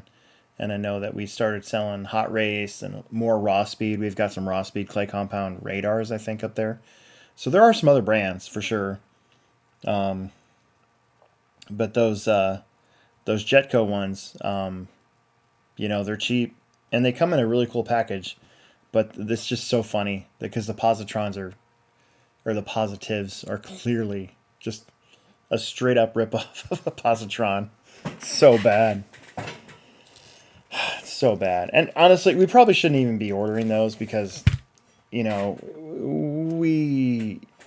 personally like to support brands with some integrity. So, but that being said, I also got to look out for some of you guys that don't want to spend as much money on tires. So it's kind of one of those things. It's kind of a gray area, I guess. Not really. But whatever. We have them. It doesn't matter. All right. I'm going to put this back in the ball disc, going back in here so I can rebuild it later. And now we got to do the hubs. So we got to get the hubs right because the hubs also have to. So when you raise your diff height, you also have to raise your hub height. Otherwise, your car will not handle as good, or it's not supposed to handle as good. You ever change something on your car that everybody says you're not supposed to do, and then you go and you drive it, and it's like magic. Like I've done that a few times with a few different things, and I always thought that it was really funny how sometimes you stumble upon that weird combination that's not supposed to work, but for some reason it does work, right? Okay, so let's take these out, and that's pretty filthy too. Wow. Gotta not wash those washers. Really thought I had another 5mm thing, but I'm just gonna hack it with these pliers. That's what I do. Just hack. I'm a hack.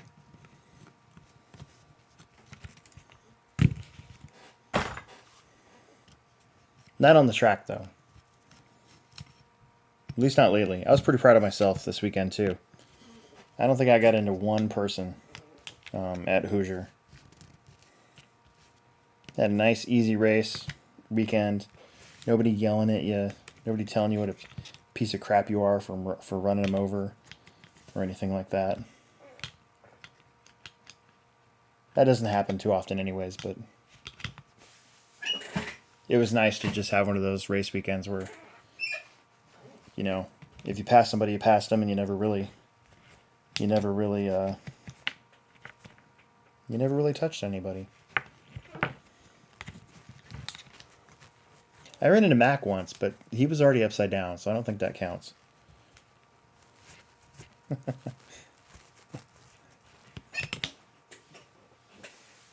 He's gonna kill me one of these days. Okay, inserts. Where are my inserts?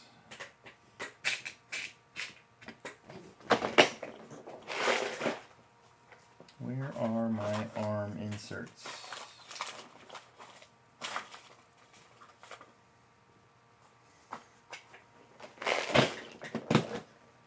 Got 2 boxes where they can be, so hopefully... Oh, wait a minute, here they are. And then I'm going to go back to the book.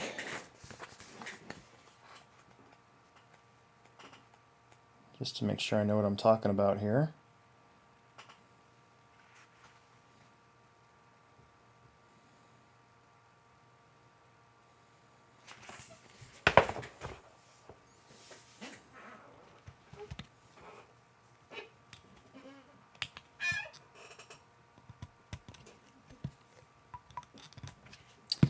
So I already have...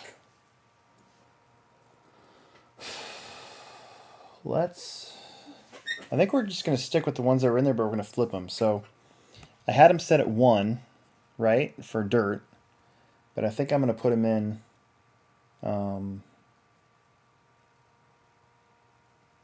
think I'm going to put them in for the 3. So the hubs will be +3. The diff will be +2.5. It should be where they're supposed to be.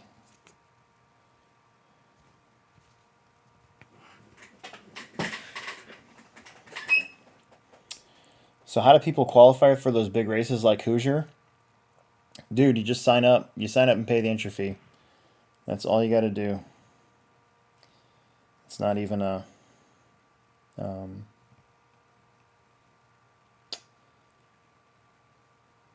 it's not even a thing. Now, roar races, you don't really have to qualify for those either. I was just about to say roar races you do, but you haven't had to do that in a long time, so actually disregard what I was just about to say. Worlds, you do got to qualify for, but roar races, you don't. It's not really... Basically, you just got to be lucky enough to get in when the sign-up opens up, so... I knew I wanted to go to that race immediately after our race was over. I'm like, I need to go to that race. So I pretty much signed up the minute that race opened up. And then the Hobby Action one, I believe, should open up next week. So I'm going to get in there and sign up for that too, as quickly as I can, so I don't miss out. I don't think the Hobby Action one's going to be nearly as big as the Hoosier one. It'd be cool if it was, but I don't think it's gonna. I think it'll be a normal, 250, 300 entry race, not a 400 entry race. So.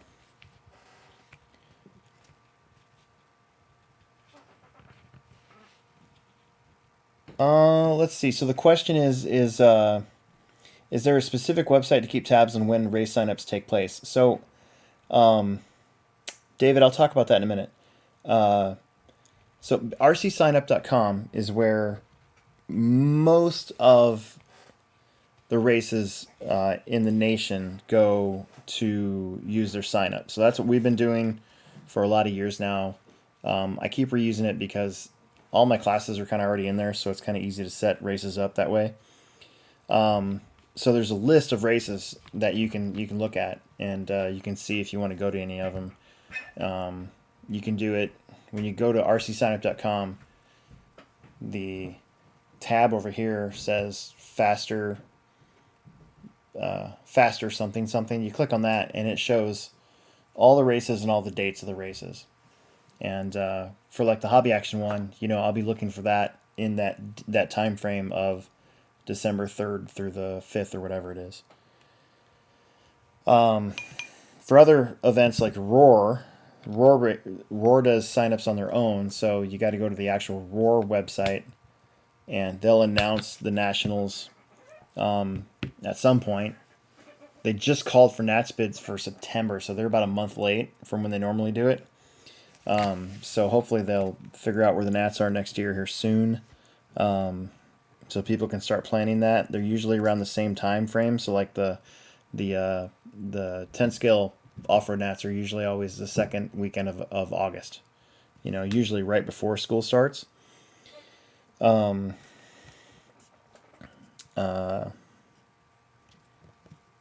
That's about it. Otherwise, you just got to keep an eye on like Live RC, because they post a lot of races coming up. Like a race that I'm going to go to next year, I think. I'm not going to do all the INS stuff next year like I did this year, but I do want to go back to Masters of Dirt in at Myrtle Beach at Beach RC. That's a pretty big race every year, and the facility's awesome. It's real bright. The track's awesome. Lots of grip. It's on the beach, like it's literally down the street from the beach. So I really like going to that. So I'm gonna try to go to that again next year. So, I'll keep an eye on Live RC to see when Beach RC announces that signups are open, right? And yeah, that's pretty much how you do it. You just start to get in the know. David's on here, said drama when Region 7 guys came to qualify at Region 8 at Nomo. So the old rule in Roar was that if you already participated in a regional, actually the Roar still exists. If you participated in your own regional, you cannot go to another regional and participate in that one, right? But if you didn't go to your regional and you were out of region, you could go to an adjacent region's regional. So if Region 7, which is Minnesota, North Dakota, South Dakota, Wisconsin maybe. Wisconsin might be Region 5. Anyways, it doesn't matter. So Region 7 touches Region 8. So the Region 7 guys, if they didn't have their regional, or if they didn't go to regional, they could come to Region 8 and participate in our regional. And our regional at the time, in Chillicothe, this is like early 2000s, was always an event. It was always a really big race. It was like a summer series race that we have now. Believe it or not, I don't think I ever remember the Region 8 regionals ever having, I know they never had more than 200 entries, but I don't think they ever had more than like 150 entries or something like that, I don't think that ever happened. So here's a question. Roach, when will sign up open for the Techno Series? There is no sign up for Techno Series. You just show up. I was going to do online sign up and I changed my mind. Are LIHV batteries allowed? Yes. And do you have to have a Techno? No. You can run whatever you want. Techno's just the title sponsor. So there's your 3 questions.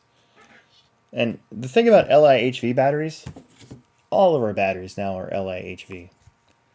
I don't even think you can order non-LIHV race batteries anymore. So, and for 8 scale, I don't really care. I know they tech voltage at the Roar race for 8 scale, but I don't think any other place would ever tech voltage for 8 scale. You're already overpowered, so doesn't really matter that much. You guys are already almost killing people with your 8 scales, so so it's fine. All right, put the shock tower back on. Anyways, so yeah, so there's your answer to a great question. Yeah, Techno Series, super fun, laid back. I was going to do online signups this year, but I changed my mind. I made a rule where if you're running independent or sportsman, you can't run expert, and if going by history, that'll cut out like 50 entries. So hopefully it won't be too crazy this year. And even if it is, nobody really seemed to care last year. So I think we're okay. I think we're gonna do all right. So anyways, back to the Roar thing, the old Region 8 stuff. So we used to get guys from like Marshall Scary and Eric Swanson and Chad Lundahl. Those guys would come down to our regional and race in the regional. And as long as they didn't participate in their Region 7 regional, which Region 7 hardly ever had a regional because they had a horrible region director. I didn't even think they had a region director at that time. So their region was kind of a dead region. So as far as Roar goes. So they'd always come down and race with us. The hubbub came when somebody from Region 5 came, and I can't remember his name now, but he had raced in his Region 5 regional. So he qualified, and then how did that go? He ran the qualifiers, and he made the A. What's his name? Toby? Something. And anyways, he ran the qualifiers and then wasn't going to run the main in order to adhere to the rule. But the guys in the B main, which some of them were kind of pissed that they were in the B because they were usually in the A, I believe they made a big stink about that and said that he should be removed completely from the program. And I think that they got in an argument with the region director over that because he was going to just have that spot be open and not bump somebody up from the lower main. I think it ended up being where the guy just pulled out completely, and they ended up but they ended up moving somebody that was qualified in the B up to 10th in the A. But that's where that kind of went. If I remember correctly, that's kind of what went down there. Because if you already participated in your regional, you weren't supposed to participate in any other regional at all. And that rule is to prevent, somebody like Alex Vanderbeek going to ours and then going to Region 7s and then going to Region 5 and then going, to Region 11. It's like so you wouldn't have like one person dominating all these different regional events. And even then, even if somebody was to do that, you still didn't qualify for nationals through regionals back then. That stopped in the early 90s. So the first regional that I ever participated in was the 95 Offroad regionals in Omaha, and even then, it didn't matter. It was just a regional title. It didn't get you into the Nats at all. They had stopped doing that. They had stopped doing that a long time ago.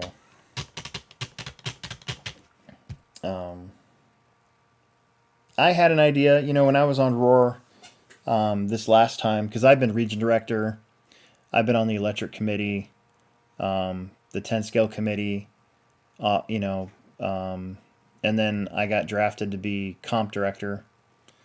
And so I was on the XCOM for a while, and I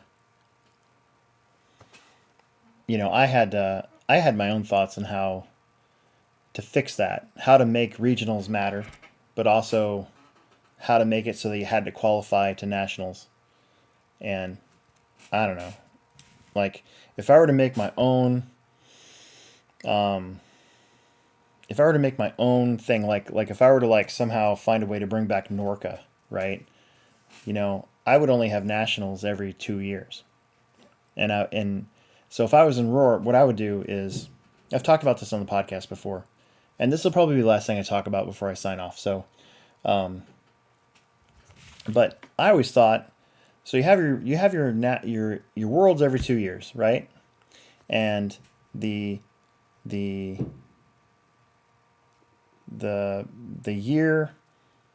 qualifying year for all these national events always gets better attended than the non-qualifying year. So if I bid on the Roar Nats for 2023 for next year, I didn't, but if I did, chances are it wouldn't be as well attended as as what would have happened at SDRC this year because it was a World's qualifying year. So my thought was, in order to cut down on the costs that Roar takes on with running all these nationals every single year, was only hold your Roar Nats in the qualifying year for the IFMAR, right? And then the off year, you hold a national qualifying. So you have, let's call them, instead of, because the bummer about Roar is that not every region is a good region. I don't even know who our Region 8 region director is now. I thought it was Mike's wife, but Mike Garrison's wife, can't remember her name right now, but I know she was for a little while, but I don't think she is anymore. So, but other regions have been just dead for a long time. They probably don't even have a region director. They have all these vacancies, right? So I always thought that what you do is you split the country up into super regionals. So you have like the old RC Pro, and this would all happen on your non-qualifying year for the Worlds. You have a Northwest, a West, a Central, an East, and like a Southeast. Like you try to, instead of 12, because you got 12 regions, so you have like maybe 5 qualifying races, and then you take the top, 10 or whatever, or top 20 from each one of those qualifiers, and allow them to enter the nationals. And then you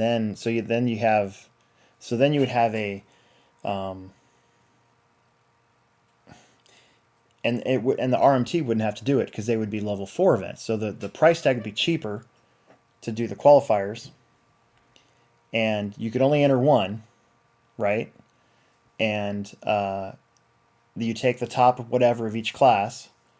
It'd have to be a fairly low number because you have like 9 classes at nationals now. So, but you take like the top 10 in each one, and those guys get automatic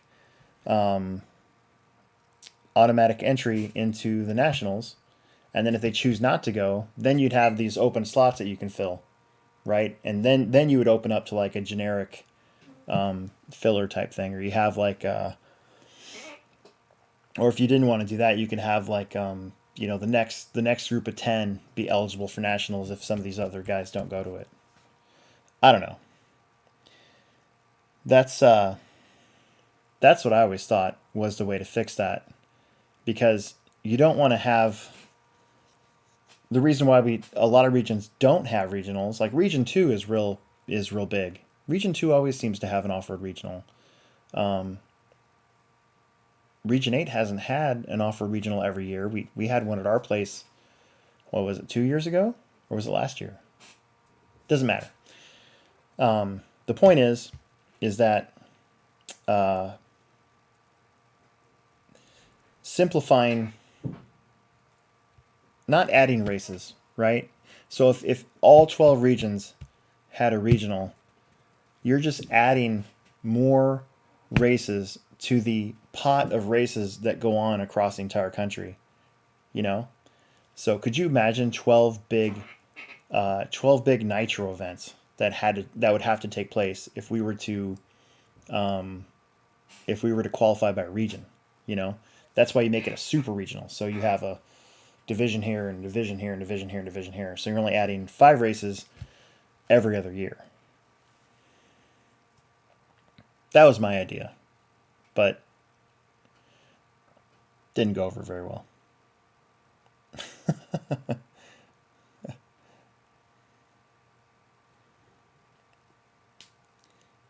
Kyle Holmberg, I actually watched the podcast with Hefty the other night, and I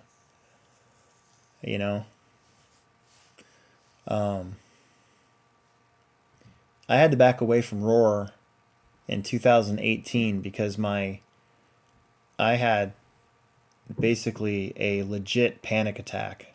The first first time I've ever encountered such a thing. And it was over Roar. It was over the 10 scale nationals. I think they were at Hobby Action that year, and some changes to the rules that had been voted upon in XCOM were made, and people were lighting up social media because of it, and it was kind of felt personal, and I had to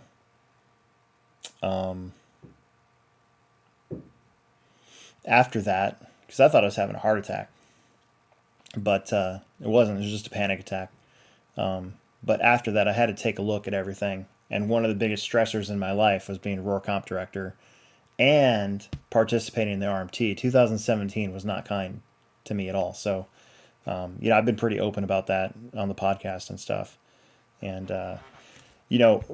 when I was on the XCOM and I would hear people say what was said on the No Name podcast about, it's just a bunch of old dudes. I was on there. I was always like, what about me? Like, I've been doing off-road since I was 8. Like, I'm not an on-road 8 scale guy, and I'm on the XCOM, and I'm trying to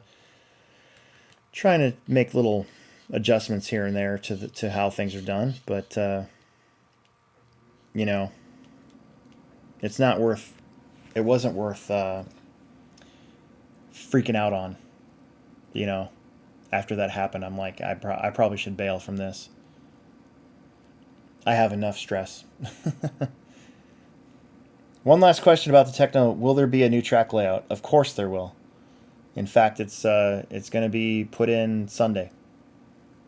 So, starting Sunday. So, yes. There will be an 8 scale track layout.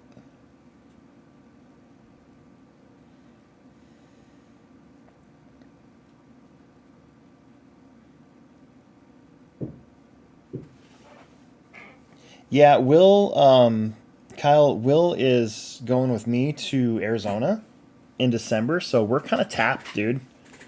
Like, I've spent a lot of money this year on travel and RC cars, so I probably spent more money on RC car travel this year than I have in like 10 years.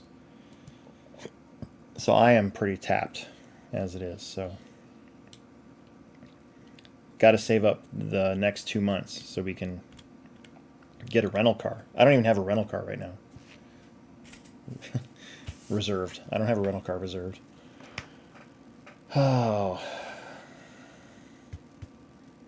Big jumps. Pretty please. Yeah, I mean, I always do some sort of big jump for the 8 scale stuff. You'll see. It'll be the same track for everybody regardless, so. And if you don't like the track layout, tough shit. Hopefully you do. Hopefully everyone will like it.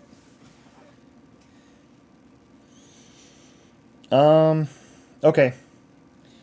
Right, the axle height is correct. Diff height's fixed. Put a gear diff in this car. Shocks will be next. I got the sway bar I got to put on. And then Emerson's car will be good, but I think I'm going to do the rest of it tomorrow night. So, do I know who Graham Hill is? No, I have no idea. Yes, of course I do. I know all the Colorado guys. I appreciate you guys that are coming out. I know there's a race going on that same weekend in some arena somewhere. So I know round one's going to be a little light on Colorado people, but yeah, should be really good. Should be really, really good.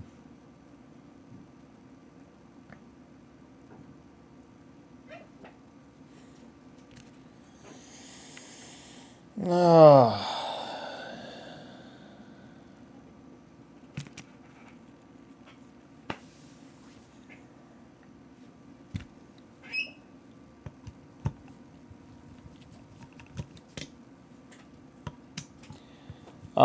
All right, so I'm glad the stream was good after those little hiccups, so appreciate you guys hanging in there. I'm going to go ahead and sign off, and we've been on for 2 hours and 10 minutes, and only 2 hours and 40 minutes till She-Hulk comes on. I'm super excited.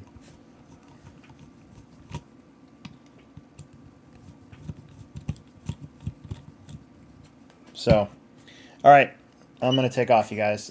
Thanks for hanging in there with me, and I enjoyed the chat. So, you're going to watch Andor? You are in for a treat, my friend.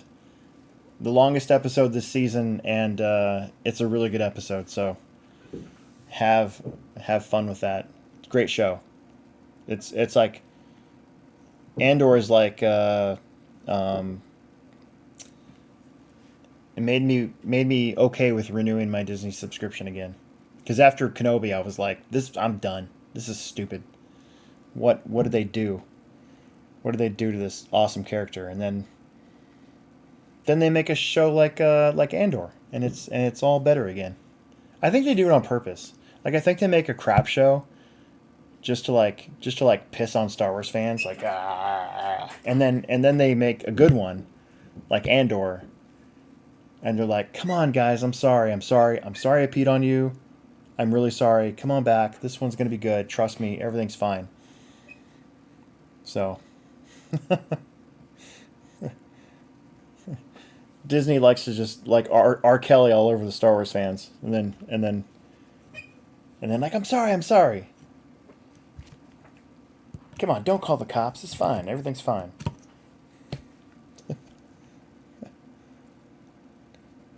Okay, I'm really leaving. I'll see you guys later. X-Ray Dude, I will see you there.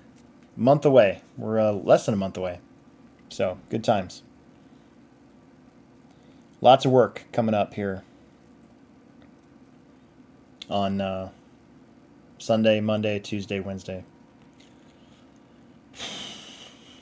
Probably make a track build video too, so it'll be up. Alright, I'm really leaving. See you guys.